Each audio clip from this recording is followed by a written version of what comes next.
Hey everybody, we're talking about marriage, and this morning we're going to talk about marriage and decisions. We have a special interview first though. Hi. This is Hunter. I got a question for you. First of all, why do you not have a shirt on? Because it's crazy hot out, huh? Second question, what happens when your mom and dad disagree?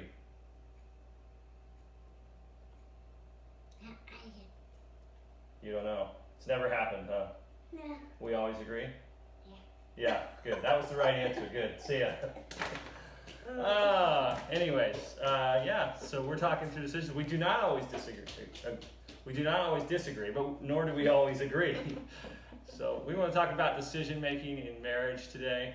And reality is life is full of all kinds of decisions, right? Like every day there's decisions, there's big life decisions.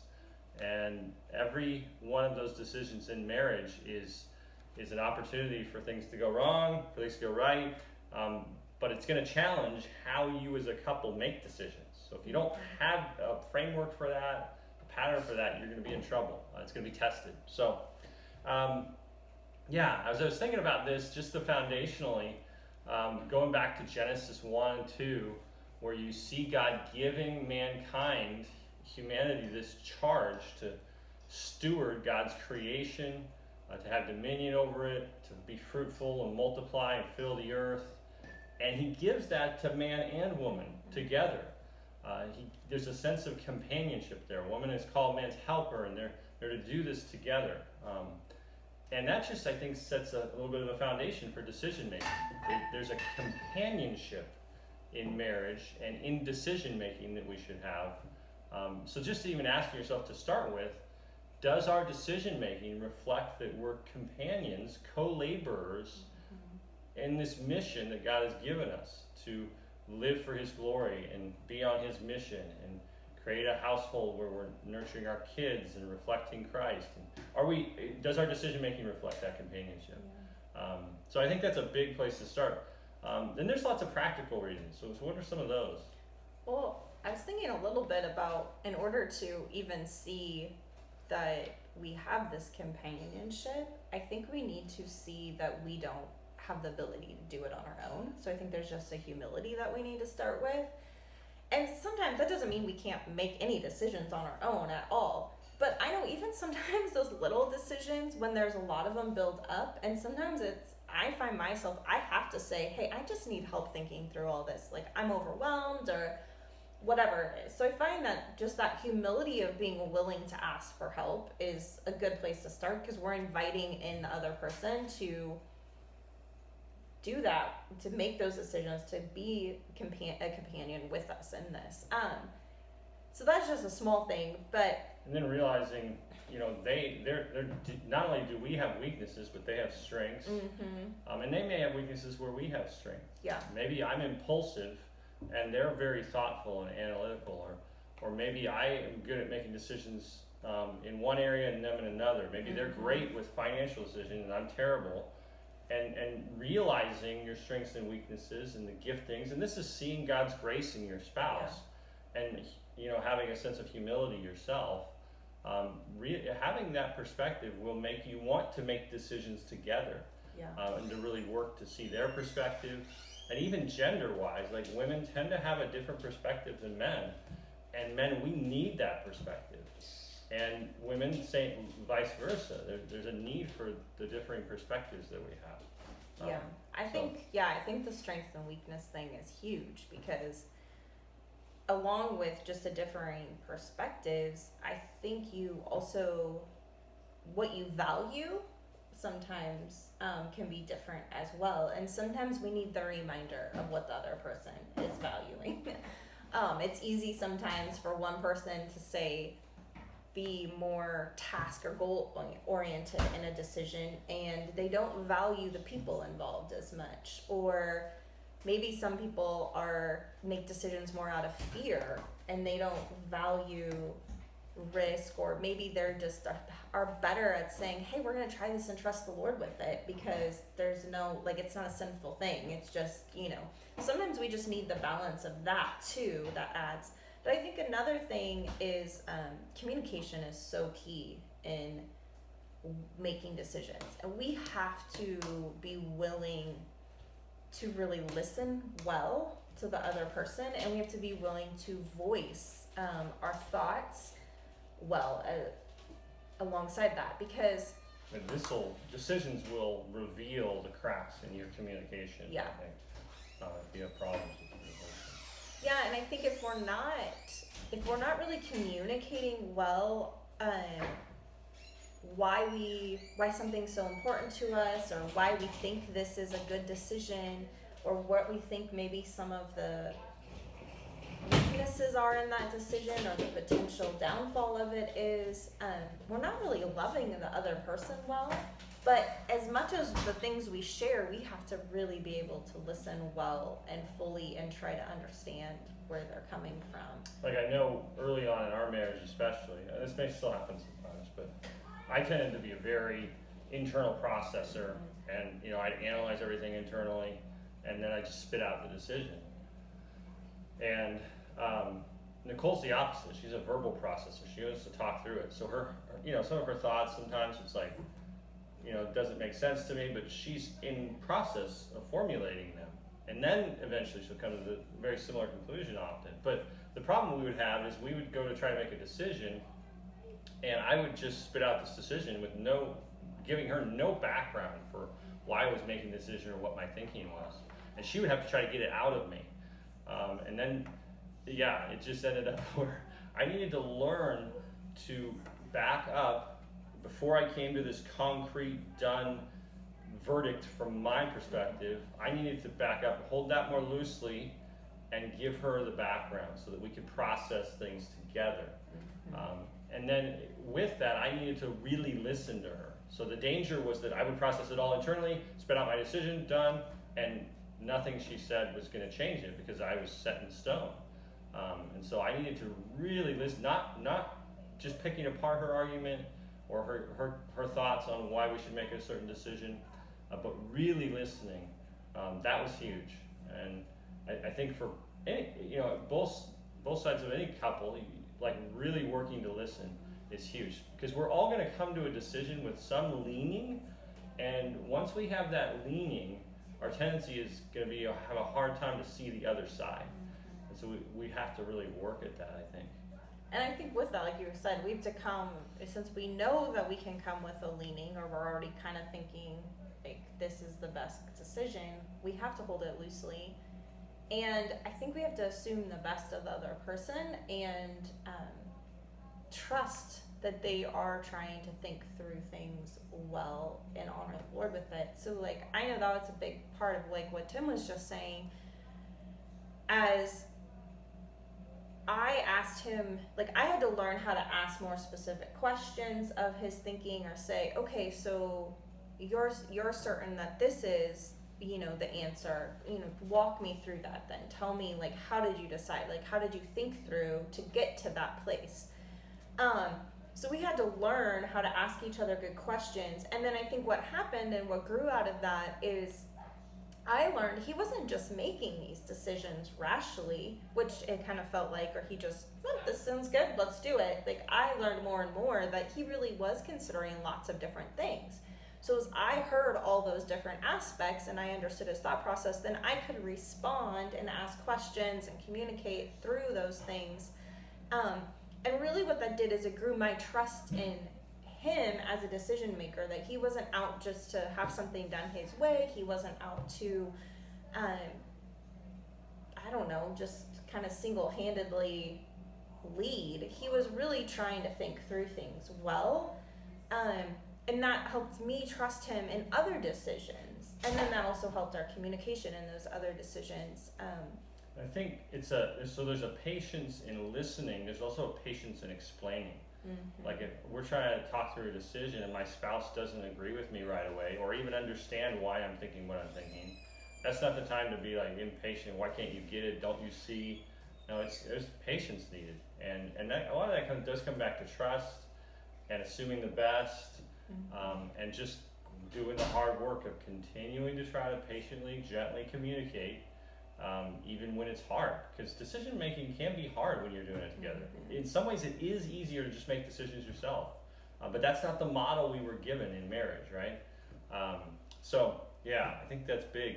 Well, and I was thinking, so like, what do we do when we don't agree on something, and it's hard, like, how do we come to a conclusion about something? So I was thinking about like a time in our marriage where, so this was like 11-ish years ago, 11 and a half years ago now, I guess, or almost 12 years ago actually, where Tim came to me and was like, hey, I really think God's moving us on and we need to consider moving, and we need to consider like a different aspect of ministry. And I was like, what? No. I love this place. I love this town. I love these people. I love our church. I love that our families are close. Like, I loved everything about where we lived. And it was really hard to even begin to think about that. And I say all that because we in and ourselves, I think, just kind of felt like, so how do we go about making this decision? Where he really felt like, hey, I think this could be a good thing. And I was pretty adamant, like, how? Like, I don't see that. And so basically we had to invite other people into that, and we had to say, hey, we actually can't make this decision. We need other input. We need people praying for us and loving us through this and asking us hard questions and stuff. Yeah, we asked our families, we asked the elders of our church, were a big part of that, where we just said, hey, we need input. We just know we're blind. It goes back to, I need the perspective not only of my spouse, I need the perspective of other people. Like, am I considering everything? Are there blind spots? Because we have those. And so we need, when we make, especially those big life decisions or directional trajectory type decisions, we need input from other people as a couple and as individuals. So I think that's big. The other big issue in all of this is the idea of leadership and submission, right? And the pattern we see in Scripture is of husbands lovingly leading their family and wives submitting, right? That's just what Scripture says. If you look at the New Testament, almost every time the New Testament speaks to wives, it calls them to submit. So it's just this idea of there's an authority role built into the home, just like every other area of creation. Just from creation itself, God's authority, and then every other relationship within creation, there's normally authority, submission, leadership roles. So what that means in decision making, practically for us, is that when we have decisions where we disagree and we've communicated, but this decision still has to be made, then the buck stops here with me. I'm to lead our family in that moment. And those are, one of the things the ways I think about it is just, I bear the weight of that responsibility. Because by the time a decision gets to that point, it feels weighty. And there's a sense of almost trepidation of thinking of, I value Nicole's input so much, and I know that I can be blind, that it almost scares me that I could be walking forward in a sense of selfishness. So there's a weight that I should feel, and husbands should feel, when they come to that point of decision making. The key in it is for me to look at a passage like Ephesians 5, where it says, husbands, love your wives as Christ loved the church and gave himself up for her. And then it goes on to talk about how he nourished and cares for the church. And husbands are to do that for their wives. And so as I come to that decision, that has to be my filter, my framework. That I'm making this decision out of love, affection, desire for the good of my wife and my family, right, and others. Is that truly my motive there? Or am I just being selfish and whatever's convenient and whatever I think? Am I truly wanting to sacrifice myself? Forget about me. If it's hard for me, no big deal. That doesn't come into consideration. If it's inconvenient for me, I don't care. What's best? By God's standard, what's good for my family spiritually? What's good for the health of my wife and my family? That has to drive me. And when I can lead like that, I'm setting our family up where we need to be to reflect Christ and his church. So husbands, there are decisions, as much as we teamwork on decisions, and I value my wife's input so much, there are decisions where we've had to say, I got to make this decision for us. and I love you, and I want to. A big part of it is me just almost shut everything else out and say before God, do I believe this is the best for my wife? This is for the good of my wife and my family. Am I convinced of that? And then I want her to know that. I want her to know I've made this decision, but I'm trying my hardest not to be selfish. I love you, and I really think this is best for you and for our family, and that's why I made it. I want to convince her of that, that I really am not thinking about myself. I really am thinking about my family. So those are hard, but yeah. And then there's a whole other perspective I have from the wife's side, right? A whole other hardness, right? It's hard in some ways for the husband, but those are also hard for the wives, I think. Well, I was thinking when you were talking about, we hear that word submission, and I think it's easy for us to kind of cringe. And especially you hear, like, it come out of Tim's mouth, and maybe you cringe more because he's a male saying wives, you should submit. And I think we see a lot of ways that that's misused because they're not doing what he's saying. Husbands aren't loving their wives. They're not sacrificing and serving their wives. It's really about them. And I think that's one of the things we have to write in submission. Submission isn't just like, okay, I just do whatever you say, and I have no part in this relationship. We come back to Genesis 3, and we're called to be a helper. Well, when we understand what a helper is, that means that we come alongside. We fill in those areas where our husband is weak or his perspective lacks. All those things we've already talked about. Like, that is what we're called to. So submission doesn't mean we don't care, we're passive, exactly, like we have no input. Submission means we're kind of have a contented peace about coming under our husband. But ultimately, I think where submission lies is, are we willing to come under God? And so he talked about how Christ is to love the church, but you think about, how did Christ actually submit to his Father?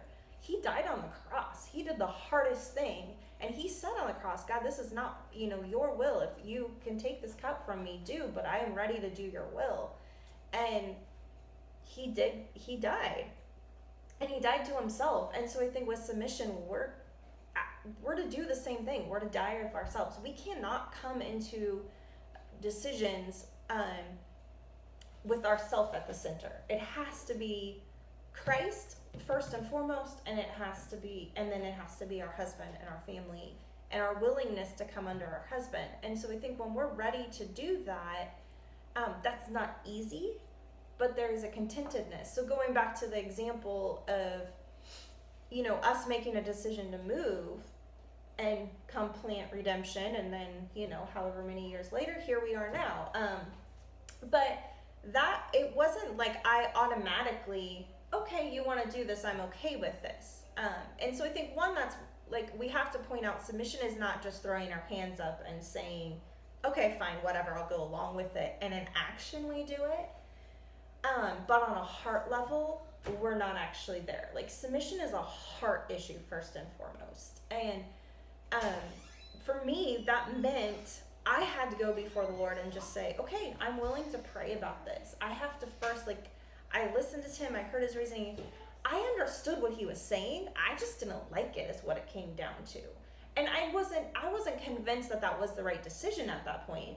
But I knew my hesitation for not even considering it was because I didn't like it. Well, that's a wrong reason. So what it was, the first step in me submitting was just going to the Lord and praying. And we just kind of set this time frame of, hey, we're going to pray for the next 3 months. And we're going to invite other people to pray.